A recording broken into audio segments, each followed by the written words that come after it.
o con el video.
First Vice President of the Inter-American Commission on Human Rights. And today, I am going to chair hearing number 14 of the 189th session of the Inter-American Commission on Human Rights, the regular session. Before we begin this hearing, I want to remind you that the CIDH is celebrating its 65th anniversary, committed to the defense and promotion of human rights, thanks to the common interests of states and societies to give life to the American Convention and the Democratic Charter. Since 1959, hundreds of professionals have come through this institution, and thousands of people and groups and peoples have resorted to the Commission seeking protection, justice, and reparation of for the rights. We're celebrating 65 years of history with more than 100 in-country visits, and its and reports there on more than 1,000 precautionary measures granted, 750 merits reports, 220 friendly settlements, 377 cases referred to the court. As you know, victims are at the center of our work and the highest priority for us. I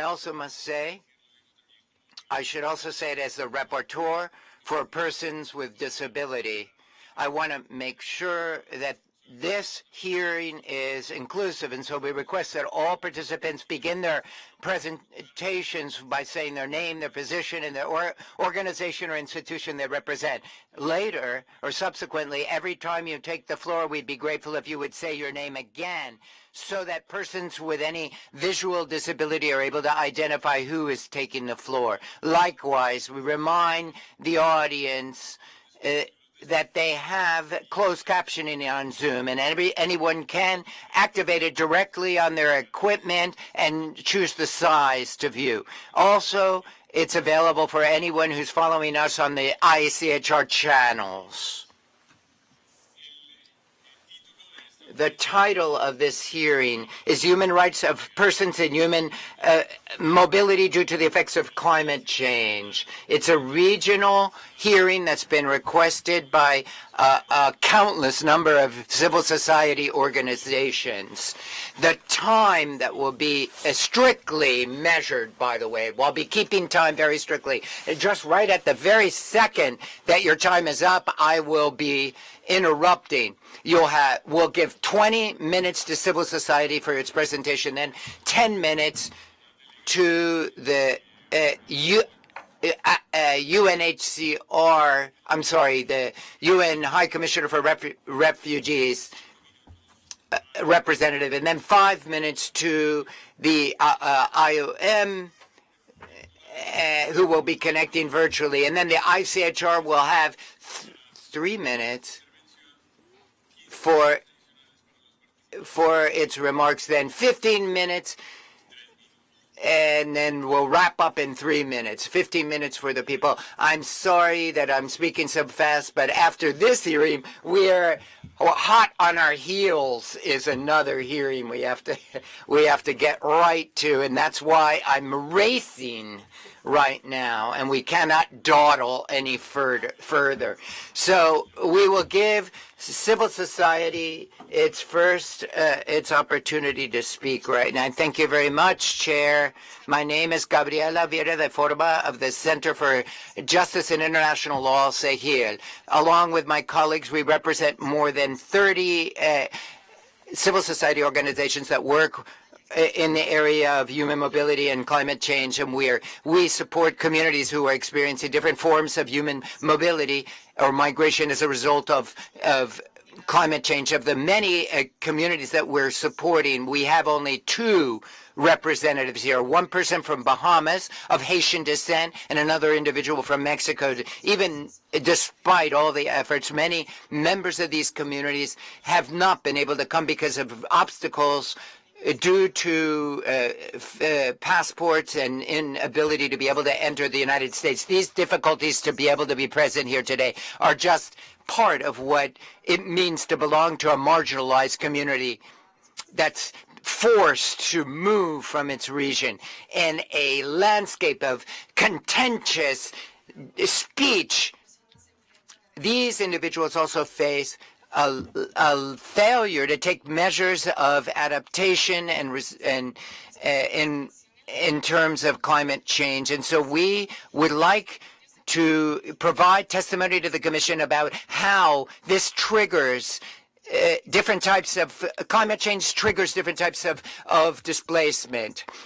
This phenomena and the lack of adequate protection is a result as well. And therefore, we are hoping that this distinguished commission grasps the link between human mobility and climate change, and to provide enhanced protection under the principles of the Inter-American system to protect the human rights of all refugees, asylum seekers, stateless persons, etc. I give the floor now to Angeles Cruz Racel from Racismo MX. climate displacement is a matter of racial justice. Climate change and its effects are not neutral events that have nothing to do with inequality. On the contrary, they're part of the historic relations between the North and South. Those who issue 90% of the greenhouse gases are in the North, and according to Oxfam, the 1% richest 1% issues 50%, emits 50% of to the poor world, and this is because of industrialization and development, which is based on slavery and colonization, and that were based on economic growth of the former colonial powers. On the other hand, the negative effects of climate change are disproportionately brought up by communities. Our communities that have been colonized and racialized. What's the result? Less responsibility, and they feel more the impact. The environmental racism is one of the forms of climate colonialism. And these indigenous, Afro-descendant, black, and brown communities experience this, while the white communities, to a lesser extent, feel the impact of climate change and deterioration of the environment. The racism in the system of historic oppression and structural oppression hierarchies is that there's a hierarchy and has to do with ethnic origin, phenotype, and physical appearance. Under this premise, racial environmentalism is manifested in state decision based on the notion that racialized communities are linked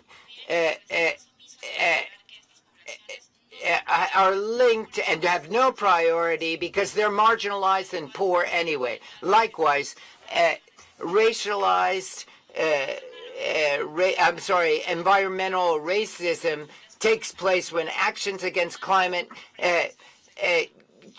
change are inadequate. Along these lines, there's neoliberal solutions that are proposed, and they do not help indigenous people, and they continue to fuel extractivism.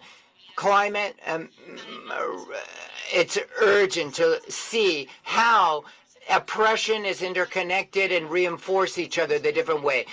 In cases of women, LGBT people, or people with disabilities, together with racialization and human mobility, experience inequality and specific violence during climate events and displacement. Commissioners, climate mobility is racialized, and we believe that it's necessary to view environmental racism in this context. I give from UCLA Law, Helaya. To speak on climate-induced migration as a racial justice crisis. As my colleague Angeles mentioned, I am presenting testimony on behalf of the International Human Rights Clinic at UCLA Law and the Promise Institute for Human Rights. Our testimony draws on our recent amicus brief to the Inter-American Court of Human Rights for its advisory opinion on the climate emergency and human rights, which we prepared with and on behalf of the former UN Special Rapporteur on Racism, Tendai Achiume. In this brief, we sought to highlight the disproportionate and qualitatively different impacts of climate-forced migration and forced mobility on indigenous, Afro-descendant, and intersectional populations. As Angeles noted, marginalized groups experience disproportionate harms due to the global ecological crisis. This is because they are situated in what the former UN Special Rapporteur on Racism has described as racial sacrifice zones, communities experiencing the disastrous effects of the climate crisis, such as aridification of land, drought, and rising sea levels. Racial sacrifice zones include ancestral lands of indigenous peoples, territories of small island developing states, racially segregated neighborhoods in the global north, and occupied territories. Racial sacrifice zones suffer Sorry, can I request you to speak slower? Racial subordination and human rights violations in the global. Can you please speak slower because the interpreters are not catching up with you?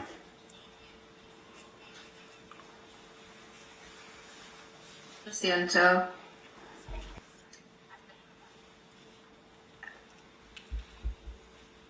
Could you speak slower? Could you please pick back up? Noted. Marginalized. You can carry on, please. As Angeles noted, marginalized groups experience disproportionate harms due to the global ecological crisis.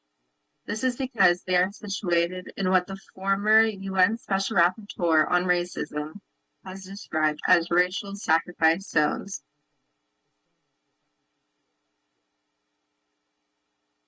Communities experiencing the disastrous effects of the climate crisis.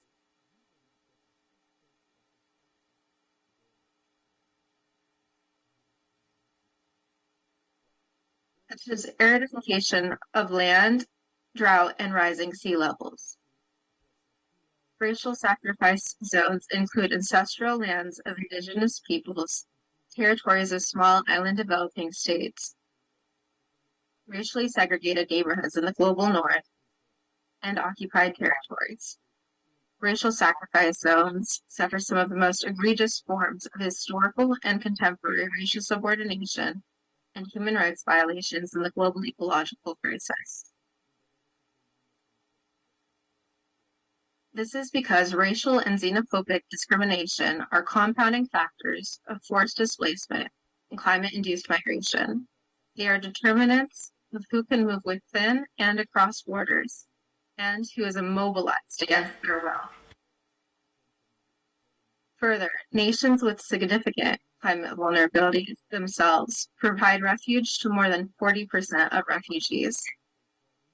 Within these host nations, marginalized peoples are often confined to specific geographic areas, receive fewer resources, face higher legal barriers, experience more discrimination, and are often re-subjugated to climate displacement. In fact, 9 out of 10 refugees and internally displaced persons originate from nations highly vulnerable to climate disaster. Moreover, the burdens on racial sacrifice zones are often unique to indigenous peoples, resulting in qualitatively different violations. Indigenous lands are the foundation of many indigenous cultures and provide a physical means of connection for many indigenous belief systems. When their land is degraded, this may violate their human rights to culture and freedom of religion, among others, in racially discriminatory ways. To provide further context about the racialized impacts of climate-induced migration, I now pass the floor to my colleague, Sion Gormel from the Black Alliance for Just Immigration. Globally, nearly 1 in 3 forcibly displaced persons are from majority Black countries, a share that is projected to continue rapidly increasing over time. At the Black Alliance for Just Immigration, BAJI, we represent individuals forcibly displaced from climate-vulnerable nations due to social and political instability linked to environmental degradation. Racism and climate change disproportionately impact Black people globally. Racial sacrifice zones such as the African continent and the Caribbean endure many of the negative outcomes associated with climate change, including increased vulnerability to natural disasters, negative health outcomes, and economic and political instability due to resource exploitation. In Haiti, climate change has played a significant role in the gradual disappearance of crops and reduced agricultural yields. Climate change makes it harder for Haitians to produce and access food, and has exacerbated malnutrition and negative health outcomes. Studies have shown that food insecurity generates food-related instability in countries that experience agricultural resource competition and extreme weather, both of which are linked to climate change. The resulting social unrest and political instability due to climate change are push factors for Haitian people who seek asylum in the United States and throughout the region, whose motivations for fleeing food-related and climate-related instability are often reduced wrongly to the pursuit of better economic prospects. Further, the climate change, forced migration, health nexus in Afro-descendant communities throughout the region has not been thoroughly examined. Climate change amplifies the existence of climate-sensitive diseases such as dengue, malaria, and cholera, particularly in racially marginalized communities in urban areas. Weakened and collapsing health systems, coupled with that increased threat of climate-sensitive diseases, disproportionately impact Black people throughout the region, forcing migration in search of health systems that are climate resilient and migrant inclusive. Disproportionate exposure to the environmentally destructive effects of extractive industries has also caused Indigenous and Black communities to be involuntarily displaced. Environmental activists who have spoken out against industrial projects, particularly Black women, are facing targeting, political imprisonment, and even death at the hands of public and private actors. In Brazil, several Black women activists were murdered in connection to their forest conservation advocacy. Yet even as national and international initiatives fail to address environmental racism and climate displacement, Black communities and activists remain resilient in their advocacy efforts to eliminate environmental, climate, and racial injustice. I will now pass the floor to Lou B. Georges, a member of the Hemispheric Network for Haitian Migrant Rights. The Hemispheric Network for Haitian Migrants' Rights is a coalition of Haitian migrants' rights leaders from 12 countries throughout the Western Hemisphere. Each of our members can attest to the challenges and discrimination that our colleagues from Baji have described. Haiti is consistently ranked as one of the 5 countries in the world most harmed by climate change. It is a racial sacrifice zone. Climate change is already displacing Haitians both within its borders and outside of them. In Haiti, climate change contributes to extreme weather events such as hurricanes and severe drought, and the chronic conditions of rising temperatures, erratic seasons, and sea level rise. Environmental and climate harms contribute to malnutrition, increased death rates, and impoverishment, which in turn often lead to displacement and migration. Racism, xenophobia, and other forms of discrimination increase the likelihood that Haitian migrants continue to face climate harms after leaving Haiti. I want to share with you what has happened to our community in the Bahamas. In 2019, the Bahamas was devastated by Hurricane Dorian, a Category 5 storm that is one of the strongest documented hurricanes to hit land in the Atlantic. Scientists are increasingly showing how climate change is making hurricanes more intense. Over 70,000 people lost their homes. Among those most affected were the Haitian communities, who disproportionately live in informal settlements known as shanty towns. One of the communities that was completely destroyed, a settlement known as the Mud, was home to the largest Haitian community in the Bahamas. The discrimination and stigmatization that Haitians had long experienced made them vulnerable in the face of Dorian. Some reported choosing not to evacuate prior to the storm because they were afraid of being deported, and it turns out they had reason to be. In the 3 months after the hurricane, the government deported more than 1,000 Haitians. Unfortunately, instead of supporting our community to rebuild and recover, the government is finishing the job that the hurricane started. The government has started bulldozing many of the remaining shanty towns, usually only giving the residents 28 days of notice. UN human rights experts have denounced forced evictions and demolition campaigns in the Bahamas, stating that they constituted a serious violation of the human right to adequate housing and will result in arbitrary internal displacement. These demolitions have left many Haitians and Bahamians of Haitian descent homeless, including women, children, the elderly, and the sick. With nowhere to go, many now live in what we call the bush, outside, with no defenses against rain, extreme heat, and other threats.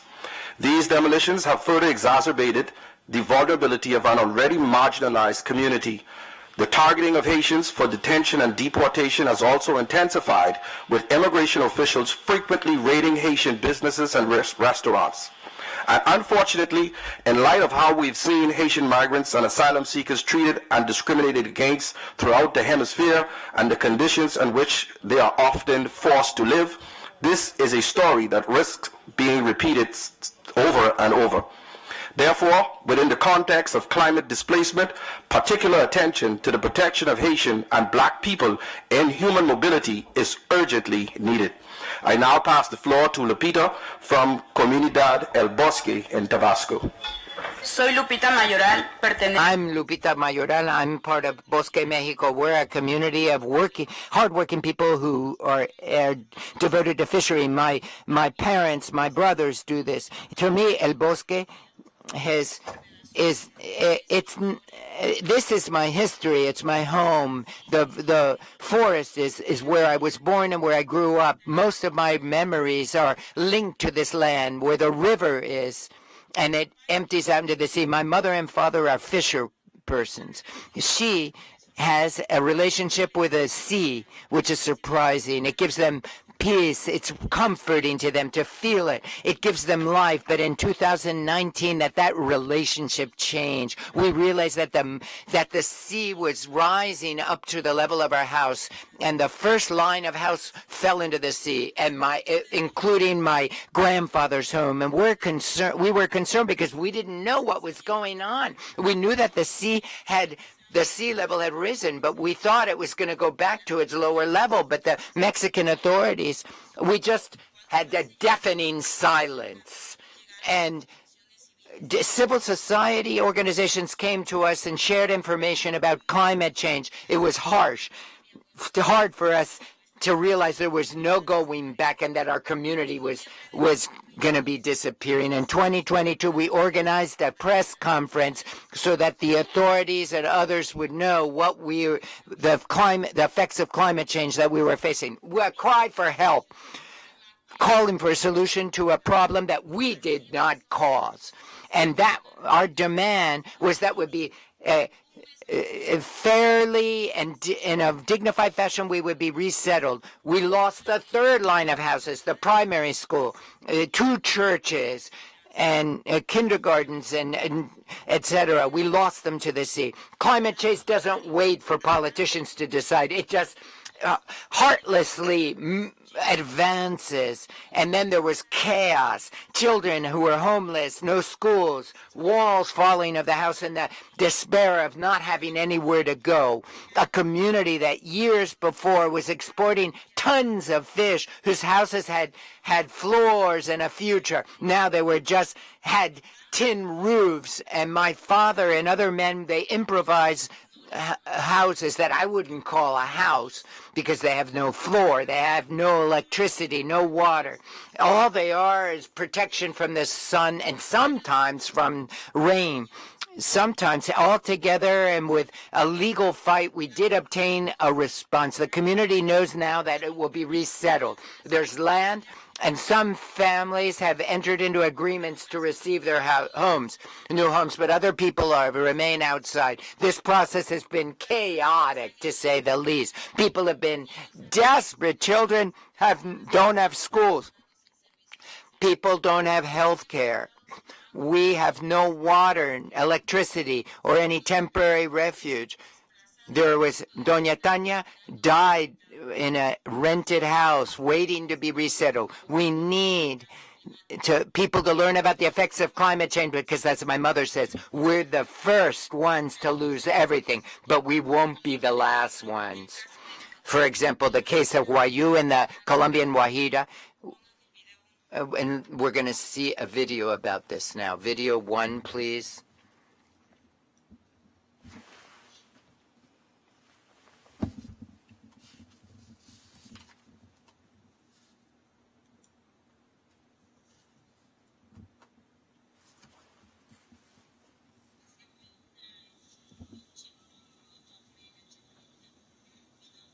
My name is Karena Fonseca.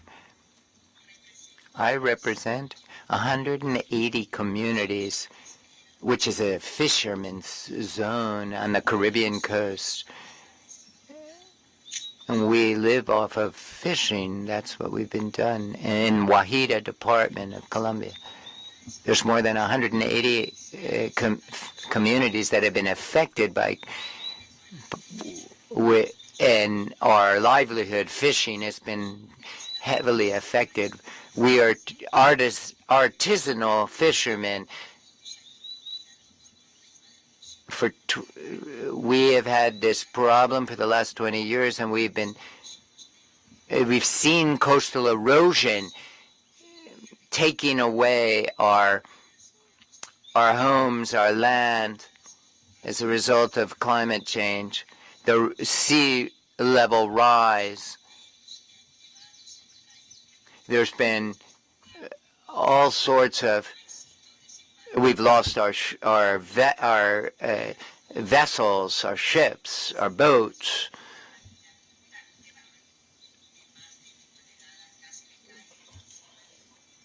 A fisherman almost had a structure fall on top as a result of this erosion. We're from the Wahida, but today we've experienced many phenomena, but this phenomena is forcing us to be displaced. We have to go someplace else. So many other communities are affected by it as well. And I am a spokesperson, a leader representing these communities that are speaking. We need humankind to lend us a hand and help us to deal with this and to save our culture, our people, our communities. Our ancestral medicines are disappearing. All of the hope of keeping these alive. Let's not wait any longer. Let's deal with this.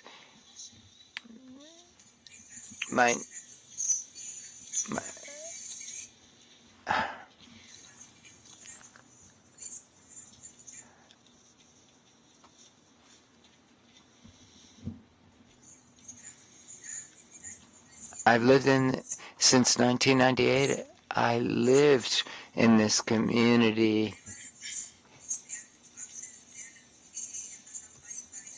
There's been a lot of tsunamis. We've been battered by all sorts of climate phenomena over the years. And in wintertime, the rainy season, we have faced problems as well. The interpreter's very sorry. Someone is speaking into the microphone and the sound is very low.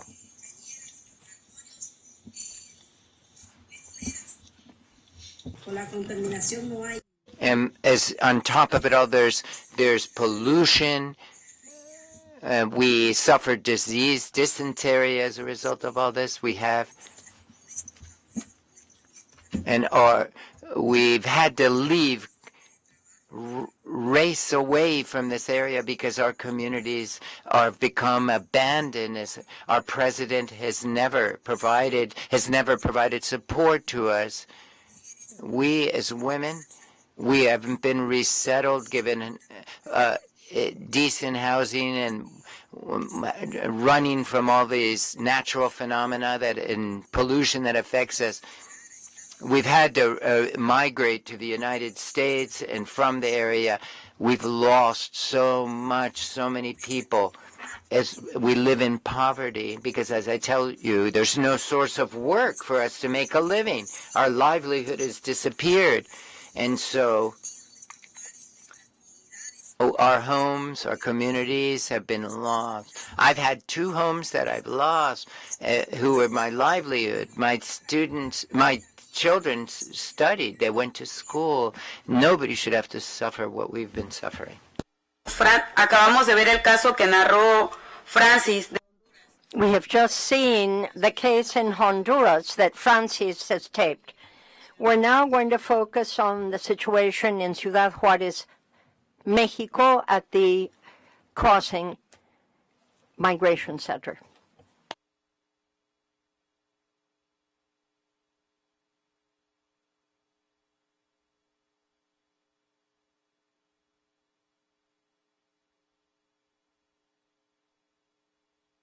Días. Mi nombre es Gilberto Ramírez Torres.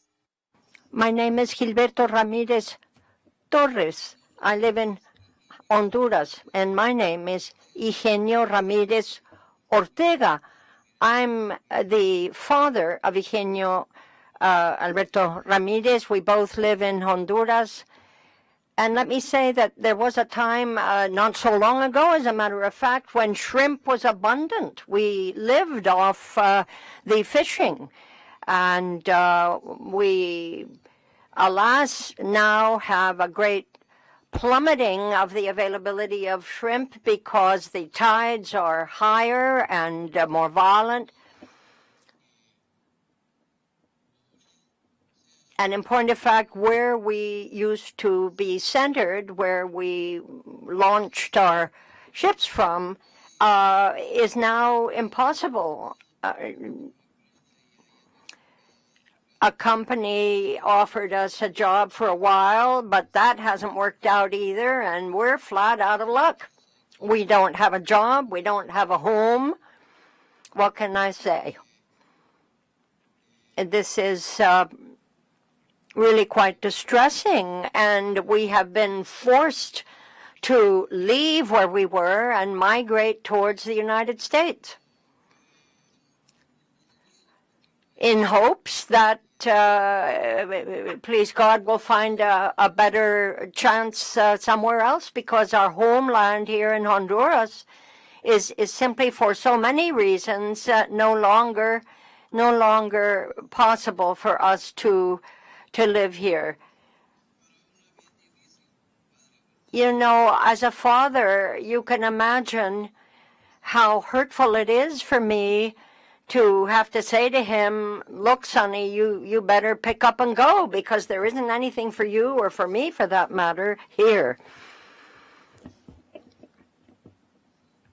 It's really quite distressing, and I don't know who could help us, but I hope somebody can, if our voice can be heard. What can I say? And let us not be looked at askance, saying, oh God, here come some more immigrants. Block the border. We have human rights. We simply are hoping for the chance of a better life. That's all we want. And I can only hope, pray God, that the governments would get together and understand the situation and somehow find some decent, some humane way to address the problem that we are facing. If you could help us, because God knows we need the help. We're just trying to survive one day to the next. What can I say? And you know, this is wearing. My son isn't the lively, carefree young man he was not that long ago. We had never faced a situation like that. Somos de las primeras comunidades que We are among the first communities that truly understand the meaning of climate change. Today, we are understanding what not that long ago was unthinkable, that some place could disappear because of the geography. I'm asking everybody here, cast your mind back. Where did you go to church or to temple when you were young? Where did you go to school? Where did you play? My community doesn't have any of that. Neither do many others. And so I'm giving the floor now to my colleague, Maria Teresa Ureña, who is speaking for the Jesuit Network for Migrants. Good morning, everyone. As you have heard, there are multiple rights that are being adversely affected. Now, we can point to a couple of governmental actions that might be considered good practice and offer some protection to the affected communities in the context of present standards, but more needs to be done, and we can only hope that the origin of the problem will be better identified. Peru, Bolivia, Mexico, Brazil, and others have offered community measures. Others have found more short-term measures and trying to tackle the origins of displacement. But Bolivia has understood that climate migration is real, and so has Ecuador. But too often, alas, these policies are circumscribed by season. In Peru, the 2018 climate law demanded a plan of action to try to deal with the displaced people who were invading. It was so felt because of the climate change. And so there are many factors, and this is something that needs to be tackled and looked at from the standpoint of the first peoples that first colonized this land. And we need protection. We need means to somehow alleviate the difficulties. At the very least, patterns of development should not erode the situation even further and make climate change even worse. We have to understand the underlying reasons why some of these matters happen, and many of this happens in these so-called racial sacrifice zones where there's excessive mining, etc. Because, migration could be rightly construed as a means of adapting. This needs to be considered in drawing up international standards, most especially the imperative need to consult the people before plans go ahead. What's happening in Tabasco is a case in point. In the case of displacement within the countries, we are deeply worried that most people, even the government, understands the need to take measures mainly in the face of disasters, when the conflict and when the crisis is upon you. There has to be a better grip on the underlying reasons. The answer to climate change pushes people to live in an irregular migratory status, which puts them at risk for being thrown into jail or otherwise discriminated. We have the case mentioned in one of the videos you've seen. Please come up with recommendations to the states to favorably interpret the Inter-American standards and other international norms in the context of climate change and what pushes people to find themselves in what surely feels like outside the purview of any kind of international help. That cannot be. The standards here must be tailored to offer the greatest possible degree of protection vis-a-vis these terribly difficult problems wrought by climate. People who hang on virtually by all 10 fingers to stay in their own homes know how hard that may be, or perhaps impossible in the long run. Here, from the standpoint of Cartagena, you have the opportunity to fight against statelessness, fight against being turfed out. Think back to the Brazil plan in 2014, and so we beg the IACHR, set up a working group to this end, please. Consider drawing up measures, guidelines, something that could heighten the protection of displaced persons due to climate change. Now, for conclusion, let me give the floor to Roberta. I'm awfully sorry, you're out of time, says the chair. This started in 30 and not 35. That's just a technical note, so we may be shy 5 minutes. You're going to have 10 more minutes. You're not being limited in that regard, and you can inject those important conclusions at that time if you'd be so kind.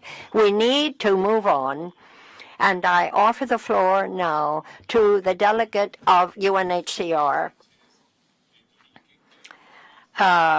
This is Isabel Marquez Torin, and I'm going to give you the floor for 10 minutes. Thank you.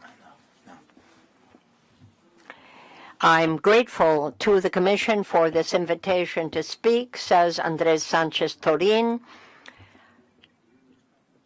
We know that Central America and the Caribbean region wishes to provide the Inter-American Commission the necessary updated information to consider the situations before you, and this is, of course, under the aegis of UNHCR in Latin America. Please let us not in any way interpret this as eroding the 1946 positions taken by the UN. The adverse effects of climate change and the meteorological shifts and changes that are only getting worse are but a few of the structural reasons that push people to pick up and go. In Latin America and in the Caribbean, for obvious reasons, environmental and climate phenomena to the point are really speak for themselves. In the Caribbean, we all know that hurricanes are getting more and more violent. Entire communities are being positively forced to get up and go. The events have cost lives, a lot of money, and an erosion of the minimal capacity of peoples and groups to fight back, to hang in there. Not to mention lack of nutrition, lack of housing, lack of sanitation, and so forth, which, alas, adversely and disproportionately affects people who are already in a precarious situation to begin with. It just goes from bad to worse. And the situation of migrants in the countries that receive them, however grudgingly, are also in a position of risk. Just recently, we have seen cases in point. The right to housing for migrants and people in mobility is less and less recognized. The various organizations that focus on human rights have an obligation and a commitment to try to prevent the problems before they start. That is, let us limit, if not eliminate, the push to get up and go by allowing for the dignity, the security, non-discrimination to people who would like very much to stay where they are. Most people are not dying to get into desperate circumstances because they positively can't stay where they are. Even when that displacement is only partially a result of climate change, can find themselves in a situation of massive discrimination or flat denial of their most minimal rights. And until such time, if and when they find a regular status where they're going, it's not going to be a pretty picture. And so the respect and the guarantee of compliance with human rights must, we believe, be taken into account to draw up the provision of visas or the means by which persons begging for asylum in a country to be offered the possibility to stay, however provisionally. And where the regular means by which stays, visas, other permissions might be offered, if they can't be offered, then some special means should be found to do better. And that will mean, we firmly believe, a revision, a fresh look at what the rules, such as they are, presently dictate. Because in light of climate change, for all the reasons that we are discussing, those rules are frankly out of date and are not addressing the circumstances that inevitably are going to lead to labor problems, to increased vulnerability for all involved. It is clear that there needs to be an updated and a thorough review of the scope of the human rights of people who are having to leave and access to basic services throughout the trip. Now, the establishment of regular means by which people who are forced to be displaced can do so will at least, or should at least, allow them to have some temporary permission to stay where they are.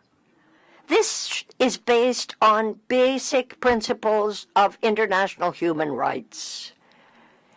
And that should be launched, hopefully before the trip, certainly during it, and if all else fails, once the people are where they are trying to go.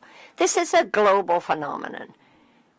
And it has to be understood that people don't leave because they're dying to leave. They're leaving because they're dying if they stay. And international commitments must today, we believe, look to tighter and more clearer and more far-sighted international coordination in these areas. All of that, ladies and gentlemen, of course, is going to cost money.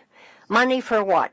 Money to get a better grip on the climate issue and also to offer the protection of basic human rights to the migrants while they go from A to B. There have to be regional programs. They have to be bilateral as well as multilateral. And let me now cut to the chase and move to the end of my statement.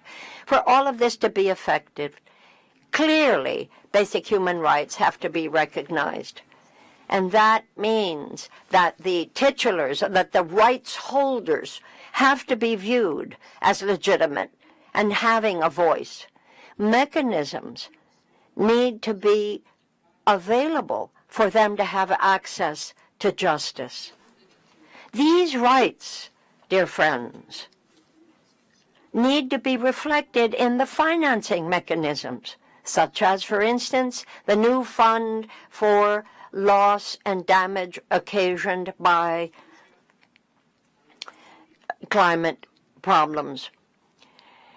There has to be an answer to climate change. There has to be a recognition of its immediate and frightful effect on the people who literally cannot afford to stay, even if they can ill afford leaving. This is climate change. Let's face it. And we hope that you will remember this position of UNHCR, which is here to help. Thank you. Verification. Thank you very much. Yes, the clock was at 35 before you spoke. I thank you very much indeed for your statement. And I'm pleased now to offer the floor to the representative of UNHCR and the Americas Bureau, Isabel Marquez, who honors us with her presence. Dr. Marquez, it's a joy to have you with us. You are the Associate Director of UNHCR in the Bureau of the Americas. We're all ears. Thank you very much, and I'm delighted to be with you, and I greet all of you. I salute this distinguished UNHCR committee to acknowledge and to very cogently underscore the great interest of UNHCR on the issues you are discussing today, climate change and its linked to forced displacement. This has a direct impact on the lasting solutions that might be found, as our colleague Randy said in COP28, speaking for UNHCR. Climate change punishes the displaced three ways. They're torn from their homes, they're facing ever more perilous risks, and their homeland is destroyed in the bargain. So there's little, if any, hope of ever going back, because there's nothing to go back to. So that's what we're talking about. This all equals increased human suffering. Climate change, therefore, boosts, it greatly accelerates human mobility, and the people most affected, of course, are those who live in the countries most affected by climate change. In 2022, most of them came from 15 countries particularly vulnerable to climate change. No surprise. Nearly 60% of the displaced internally through conflicts live in countries that are listed, no surprise, as among the most vulnerable to climate change. So what lasting solutions can be sought to assist people in their hope to going home. Thus far, that's not happening. We need to look at the hopes also of possible integration in the communities that receive them. Let me leave you with 5 points, 5 considerations. First of all, flat out, climate change is accelerating the need for people to pick up and go, whether it's within their country or leaving that country. Climate disasters represent a clear and cogent peril to human beings, access to food, access to basic services, and the increase in the likelihood of exploitation. Material losses, environmental losses, human losses, the risk of increased human trafficking and exploitation, as I've just hinted at, are but a few of the fallout that we would point out. Marginalized groups are becoming ever more so. Poverty is getting worse and worse. So too is xenophobia, discrimination, and the tremendous challenges that all of this spells for anything approaching governance. Human rights, as has been rightly pointed out here, goes to the capacity of the state to promote and protect such rights. Because at the end of the day, the immediate consequences and the long-term consequences, if unaddressed, will only get worse. And the access to essential goods will become ever more violent. People will have to leave and throw themselves upon the mercy of international assistance. What response might they find? The adverse effects of climate change and disasters are but a few of their challenges. And so let us look to the framework in which we can better help the displaced people who are the victims of climate change and disasters. That's point 1. Number 2, the risks that are suffered by people displaced needs to be looked at in the 1951 Treaty on the refugees. Those who have had to leave because of climate change very often are wandering around in their own country. And yet, at the end of the day, they may have to leave altogether. UNHCR in 2020 set forth the minimum levels of international protection that had to be addressed in the context of disasters and climate change. Those directives, those guidelines state that those obliged to cross international borders because of climate change and disasters may, in some instances, and we believe should be considered refugees under the aegis of the 1951 Convention on Refugees. These certainly could say they are refugees, and in that 1951 treaty be able to claim the circumstances that are set forth therein.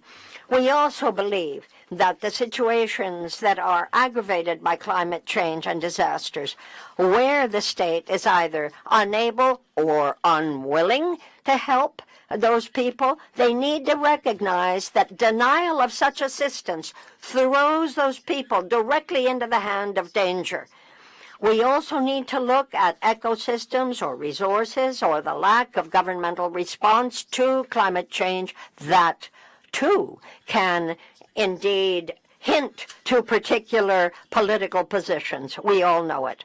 I'd like to underscore how this group has set forth how the people in this region might better be helped and protected.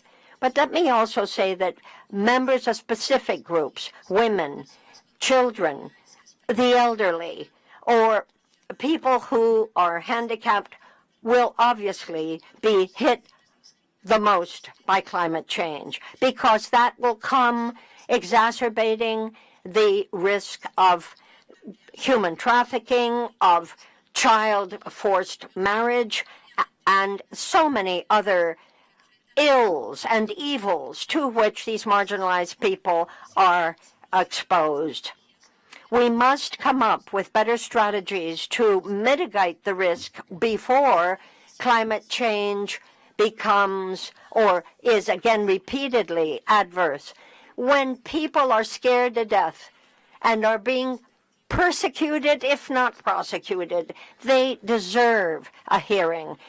UNHCR works hand in hand with asylum agencies throughout the region precisely to focus on those legal dimensions that must be considered by the civil servants who are tasked with determining whether somebody is worthy of the refugee status or not.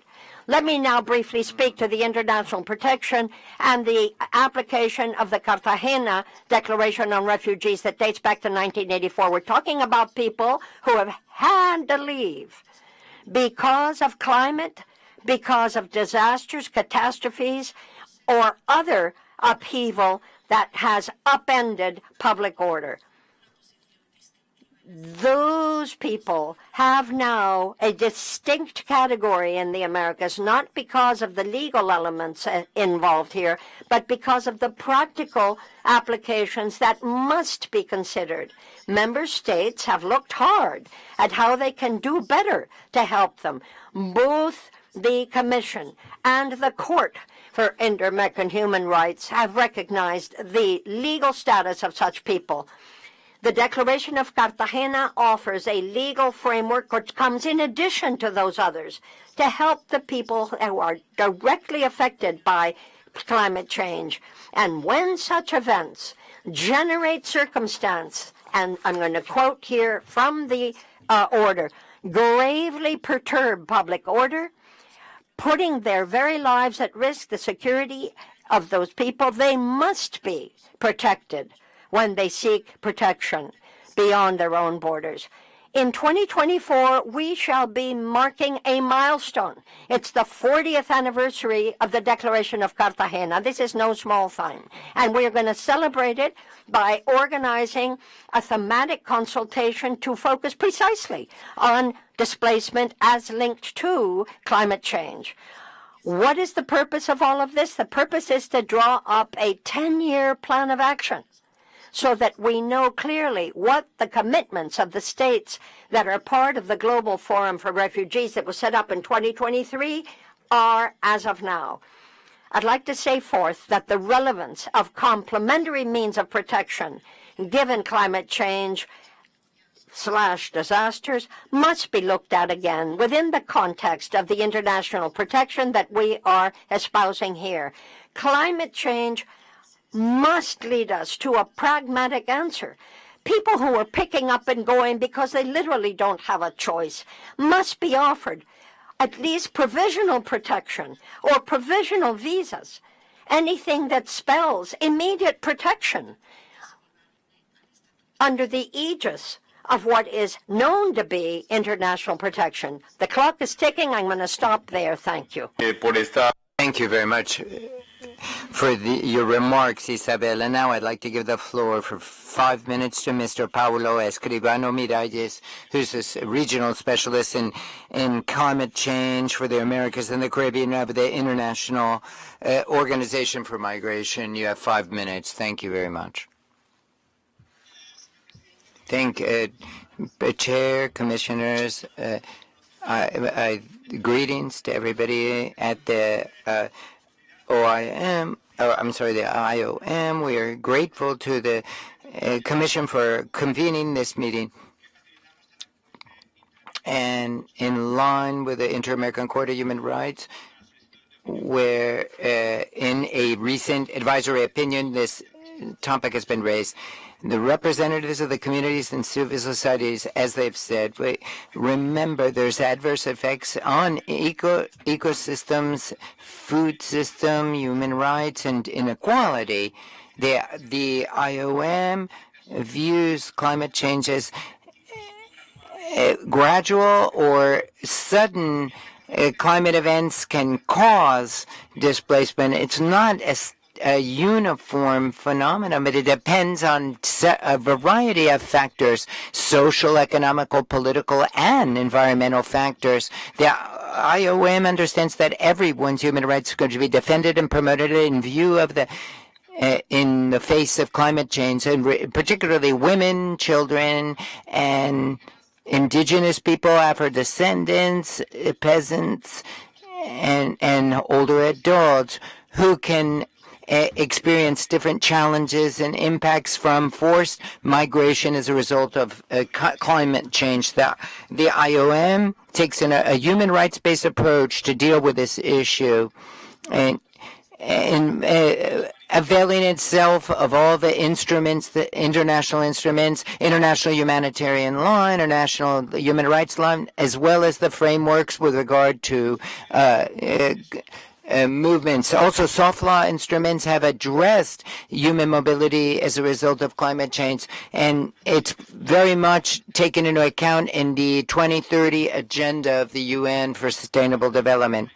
And the Sendai framework as well with regard to, and the Nansen framework for displaced person in the context of climate change. The IOM has identified rights and principles that should be respected in these different phases, including the right to life, the right to participation, the right to humanitarian assistance, the right to freedom of movement, the principle of non-refoulement, etc. Growing impacts of climate change have shown the right to not be displaced, and this cuts across different situations, as we've cited. The states in this context have the obligation to take action to prevent forced displacement of populations as a result of climate change. This right is complemented by a number of other rights, the rights of immigrants and fundamental rights to water, adequate food, and the highest level of care possible, health care. In certain instances, protection of environmental rights can be linked to the obligation of the states to facilitate the movement of persons who are unable to move and escape climate change.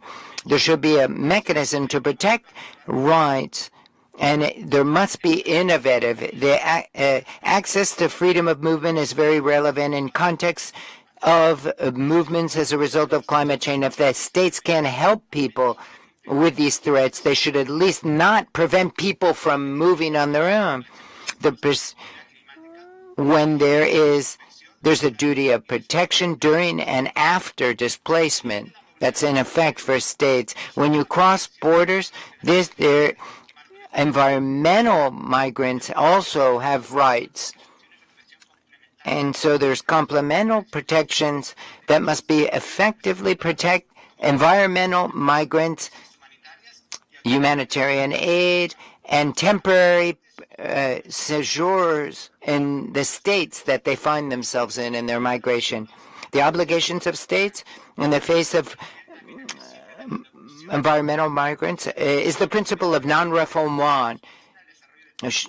And there must be policies to be able to absorb these people and come to their aid. Members of the Commission, thank you for your attention, and we remind you that the obligation of states to protect people who are displaced for these reasons,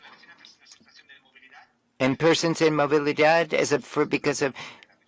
and also people who are vulnerable to this as well. Thank you very much. Thank you. Great. Thank you very much for this, for your remarks. And now I'd like to give the floor to the ICHR. I'd give the floor first to Commissioner Andrea Pochak, and then I'll give the floor to Commissioner Arif Bulkan, and then the rapporteur for ESCRs, and then if there's time of the 3 minutes, I will say a few things, and that will be it. Thank you, Andrea.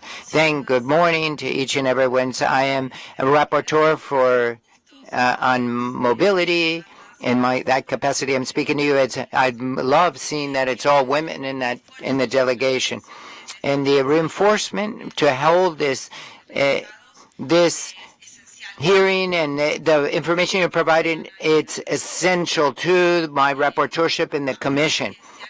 This is input that are focused on the direct impact on human rights as a result of climate change, with direct testimony of people in flesh and blood who have been victims and suffered from the effects of climate change. But additionally, this input And I'm grateful as well to the UN High Commissioner for Refugees and the IOM for this legal point of view that they has linked to this phenomenon, and also the best practices and policies that are useful to us and have been useful to us to prevent and provide reparation and deal with climate change and forced displacement. Very, very comprehensive remarks. There's very little time for us. We hope you have more time as well to add more after we make our remarks. Indeed, we can reduce the risk and the impact on the human rights as a result of climate change.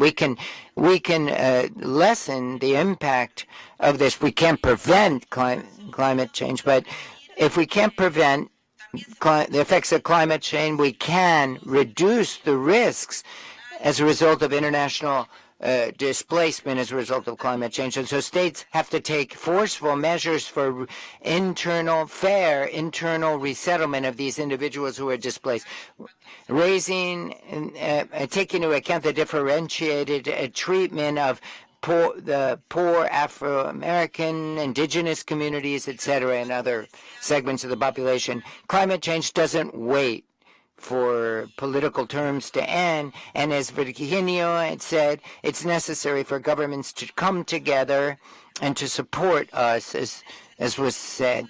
In this regard, the efforts of the Inter-American Commission will be to focus on the responsibility of states and to deal with the international cooperation mechanisms. We're grateful for the support that UNHCR is providing to the rapporteurship, and I hail the human mobility team that's been working hard on this. We will continue to focus on this issue, and one of our priorities this year will be to promote a resolution on protection of individuals who are forcibly displaced as a result of the effects of climate change. I think a resolution of the Commission in the short term, not a resolution, not a thematic report that focuses on public policies and obligations of state to bring down to the ground the principles that they need to be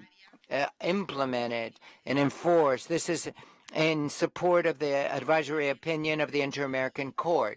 And to wrap up and finish, let's see if we can focus and help us with this resolution. There'll be a questionnaire that all of civil society will receive that is able to respond and help us as respondents with writing this resolution. But we'd like to think about as well, what are the different forms of solution? What are the policies that states should take? What are the practices and policies that should be approved by states under Inter-American standards to mitigate and reduce and provide reparation or redress for climate change and the effects of violation of human rights and the effects of forced displacement as a result? Thank you very much, Commissioner Pochak.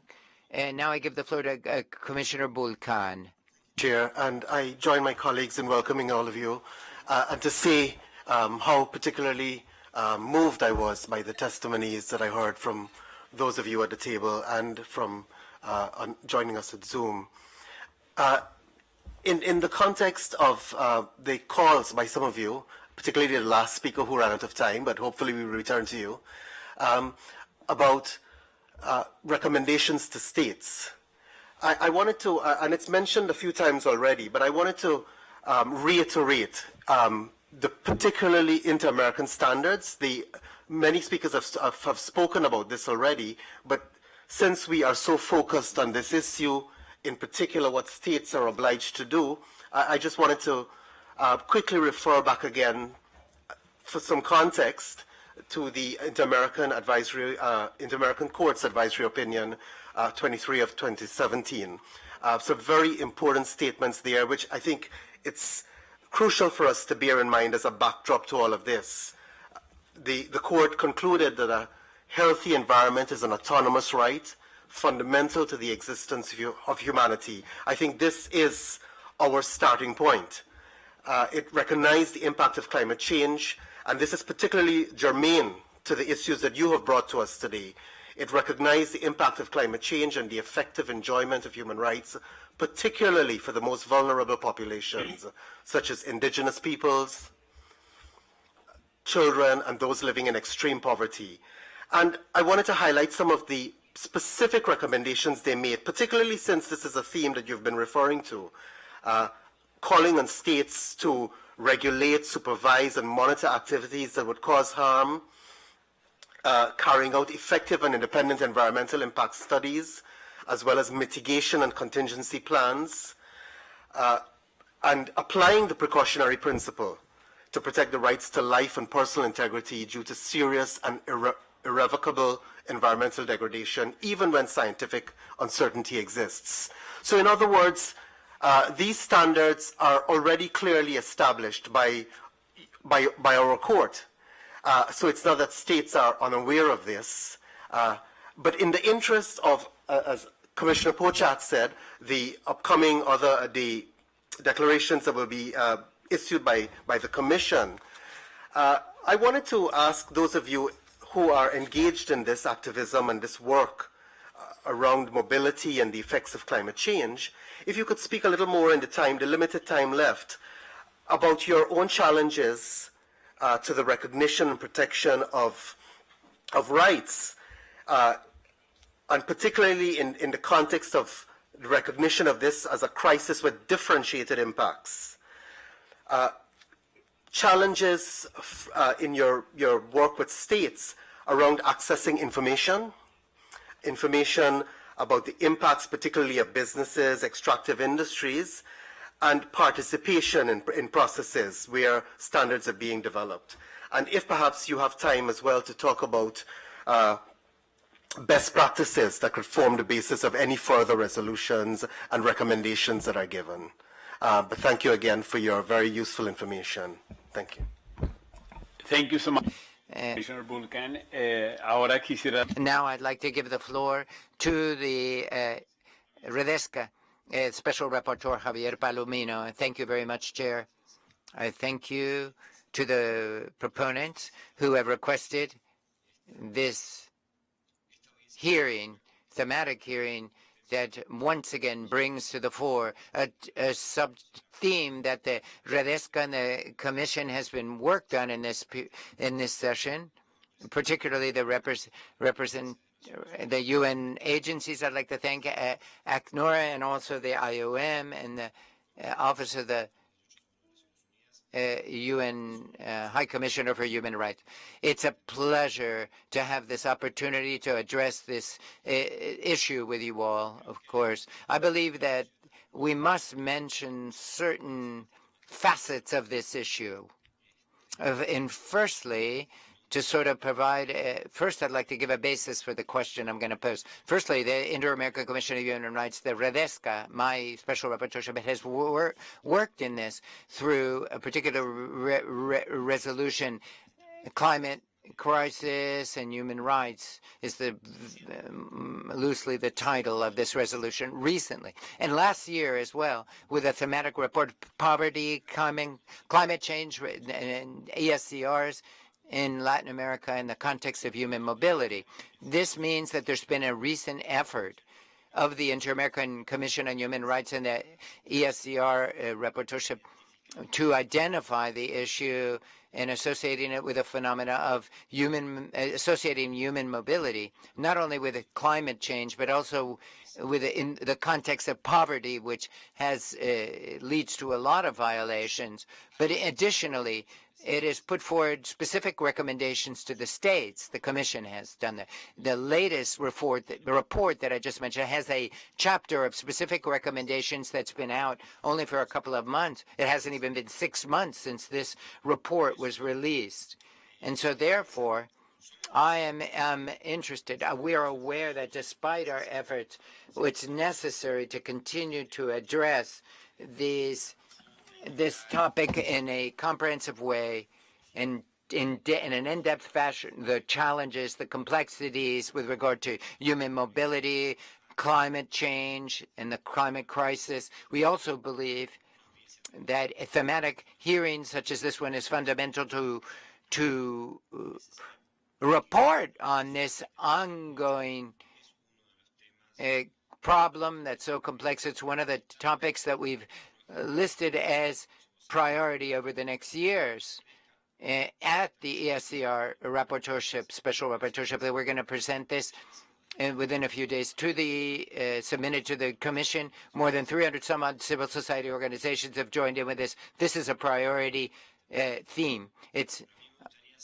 But what I would like to know now that I've given you this background as an introduction, what I'd like to know, what can we do in the inter-American system when we're talking about a system that firstly has to prioritize this? We have a resolution, a report that's been out for 6 months now. We've issued recommendations to the states as well. So have you made progress with regard to these violations? Have you made recommendations? And the standards, our region is one of the regions that has is most advanced with regard to standards. We have the highest level of standards with regard to migration policy, good experiences at the sub-regional level as well, in addition to domestic legislation which recognizes the right to migrate, which is clearly set forth in international human rights law. The right to migrate. There's no dispute about that there is a right to migrate. However, many of our countries have domestic law that explicitly recognize this, and that climate as a reason for migrating is another aspect that has to be taken into account. So I'd like to know what could be a future agenda, personally speaking, for the ESCR Special Rapporteurship, my representative. I'd like to know, and for the Inter-American Commission on Human Rights, to address the issue of economic, cultural, social, and environmental rights, and different aspects that we should address in the future. I'd like to know. Thank you very much. All there's left to me is 14 seconds, now 11 seconds, so I'd like to echo the words. I'm not going to say everything that I was going to say, but I'd like to give 15 minutes at this time to the petitioners to be able to complete their remarks. Thank you very much. Thank you. Don Dagoberto is up now. Don Dagoberto. Don Dagoberto, can you hear me? It is your turn.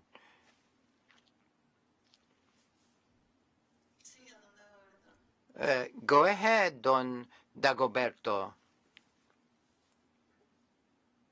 Okay, good morning. I'm Don Dagoberto of CIDH. I'd like to remind that because of climate change, we've been displaced from our region, community of Cedeño in Honduras. We are fishermen who have lost our livelihood. As a general rule, to these communities that I'm representing, no authorities in our country have addressed this. They have not come to our aid.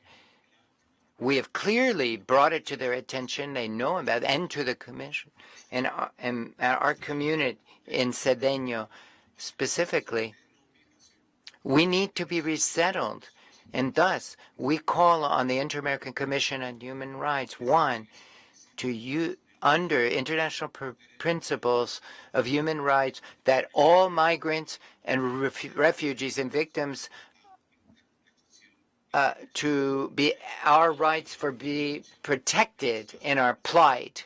And because we are forcibly displaced as a result of this phenomena, and also to take a position about climate change that we are subject to, and to determine who's responsible and the differentiated impact, particularly in our whole area in Cedeño in Honduras.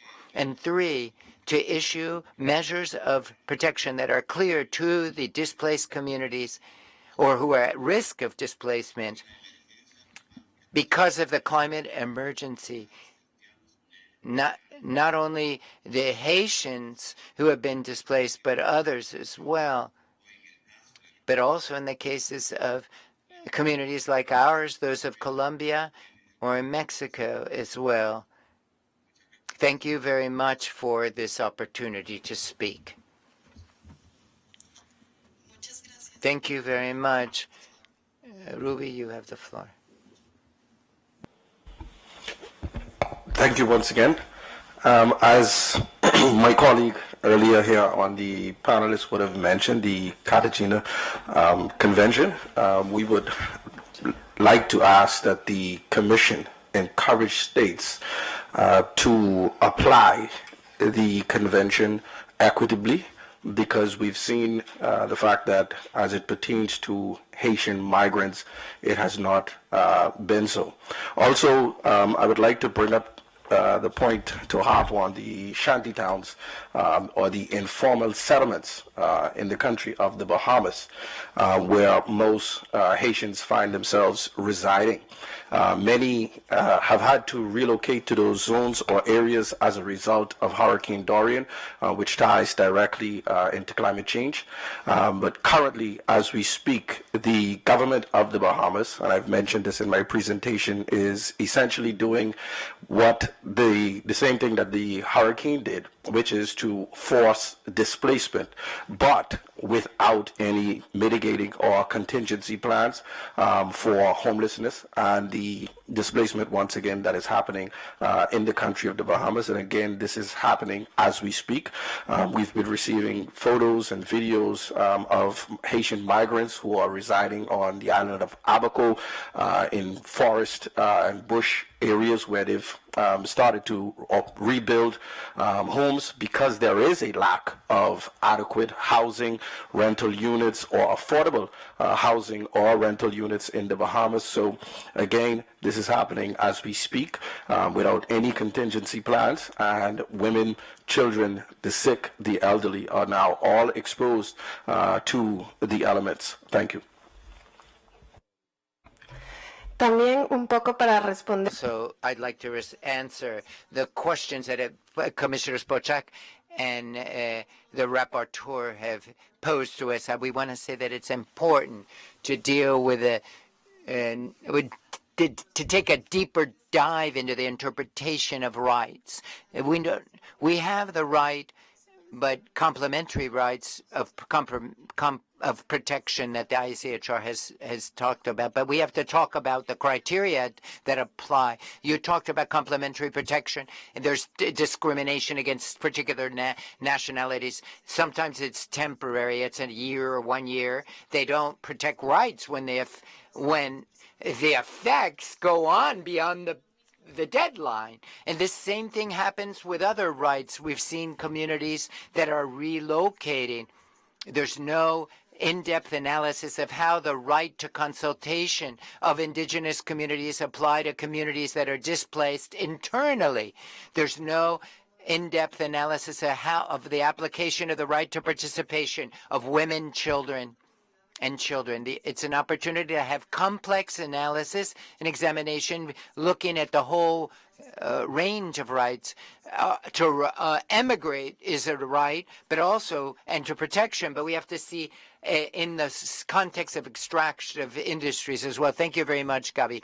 We're also interested in recognition of environmental racism and issues related to the environment. Environmental racism isn't just practices of the state. It's not only about constructive projects, but it's a structural context of inequality in communities, that racialized communities are placed at a disadvantage, and also there's effects of climate change. This context of structural inequality, the Inter-American Commission has viewed this on other occasions. For example, there has to be enhanced effort of the states to deal with these racialized communities. It's very important because climate change is not a catastrophic event that's far from humanity, but on the contrary, it's about powerful groups have to recognize it so that they can be endowed with different interpretations and call attention to the obligations of states. One important thing is to recognize that this racialized it's not only black communities, but people who have no identity but whose phenotypical characteristics make them victims of racism with other socioeconomic conditions is one of these. In these shanty towns and cities, there's no clean drinking water. They have no access to adaptation to climate change. And this is environmental racism. Commissioners, I believe that what our colleagues have emphasized on the one hand is how there's an implementation of rights that are very well structured in documents and recommendations, but in practice, when it comes time to implement them on the ground, it's a very different story. To have a healthy environment, the first thing is what Lupita said. Many communities don't want to leave their territories, and even though we have this right on paper, the context and the structural problems in Latin America that are baked in forces them to leave. And so there has to be a broad and comprehensive interpretation of why people are migrating. Climate change is caused by human-generated activities that are linked to economic activities specifically, and that's where the challenge lies, to protect people. And here I would also like to point out that we have to have this view, and link this view between the different measures that have been taken to deal with migration, as is the case with, and do what we do with climate change. There's threats as well to indigenous communities where this should be viewed in this way. I want to emphasize is that we have a huge challenge before us, and these are interconnected with structural causes, but also the need for cooperation between our countries. And it's also important for you to visit and see with your own eyes on the ground the facts. And we only have had a few minutes to speak, but there's nowhere near enough time to say everything we need to identify and bring up to you so that there's a adequate response. We insist that it should be human rights based. It's not just on paper. We need for states to continue to commit and defend and protect life, understanding that those who are migrating are moving in a context of contentiousness and criminalization. It's a dual challenge for those who migrate, not only climate but other factors leads us. Members of the Commission, we, from a perspective as a community, that we are facing climate change, that we are being displaced, we call on you to promote specific protocols in light of our cases that look step by step at these cases so that other communities don't have to go through what we've gone through. The slowness of our governments has made us have to resolve this on our own together with other civil society associations who join us here right now. It should not be this way. That through the media shouldn't be the only way that you learn about this. There's communities that are present here. We showed you the videos such as from Honduras and Colombia, where they have not even been able to be heard. Their voices have been silenced. It cannot be that only through the media that we have had to be heard. And so it's important for us to push forward protocols, and it's important for us to provide us humanitarian assistance that we haven't received thus far. It's also important for us to take into account then that all countries come together. In Latin America, we come together to do something vis-a-vis climate change. It's not a polar bear that comes and that the ice is melting. That's not what we're talking about. What we have to do is do something now, and it's a shared responsibility of everyone, because we did not cause it, but however, we're bearing the brunt of it.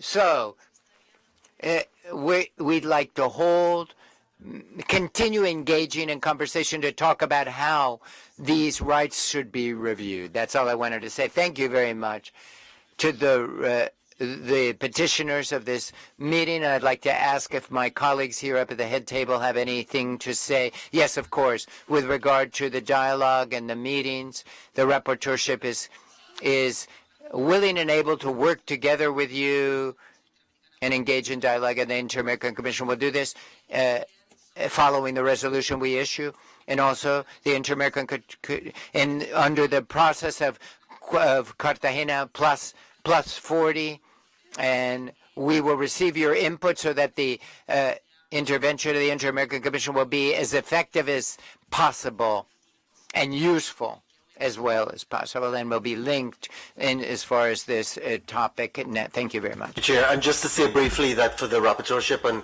Indigenous Peoples, this information is critical in terms of continued monitoring. So I look forward as well to continued dialogue with you and receiving information. Thank you. Thank you so much. Thank you very much, Chair. I don't want to take up more time, but I just want to say that the ESCR Special Rapporteurship, we've been working over the course of these closely with the organizations, and we will provide our contact information for more to be in contact with us so we can attend all the and coordinate host as many meetings we can and continue to receive information from you all. Thank you very much. Great. And so now I am going to take up my minute and 36 seconds that are left to say the following. I urge the OAS member states, the different missions, to look closely at the video of this hearing that was recorded. Why? Because climate change and migration linked thereto, these two problems. One, they're both regional and structural problems that require cooperation between all states, particularly the states that emit greenhouse gases, to take joint measures. It's not enough for just one state to take measures, but all states have to be involved. It's a shared response. That's my first point, and two additional points. Number two, the videos that we have shown today, plus the arguments that have been put forward, show how urgent it is to engage in energy transition processes that are successful at mitigating and reversing, to the extent possible, climate change. And number three, the unavoidable climate change mitigation measures. Firstly, we must take into account the rights of migrants and the fact that climate change, as has happened in Asia Pacific and other places, lead to migration or trigger migration. Secondly, these processes must also go hand in hand, not only with the support of international organizations, but also cooperation between all the countries of the region. Thank you very much, and I hereby adjourn this hearing.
Alex, can you help?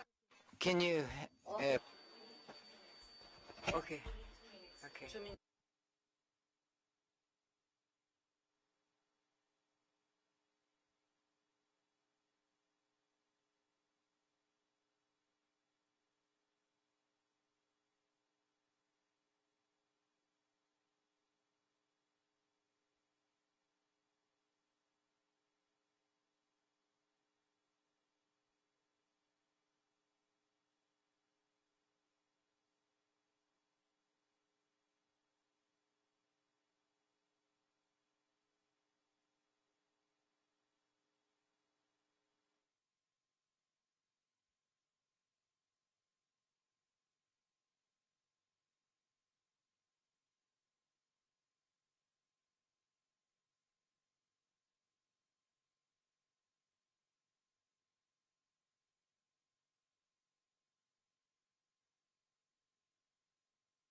us with alerting everyone in the room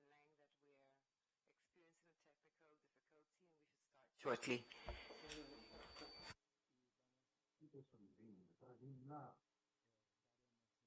experiencing a technical difficulty and we should start shortly. D'accord, effectivement. Mais l'eau vide là, pour te dire rendez-vous 11h.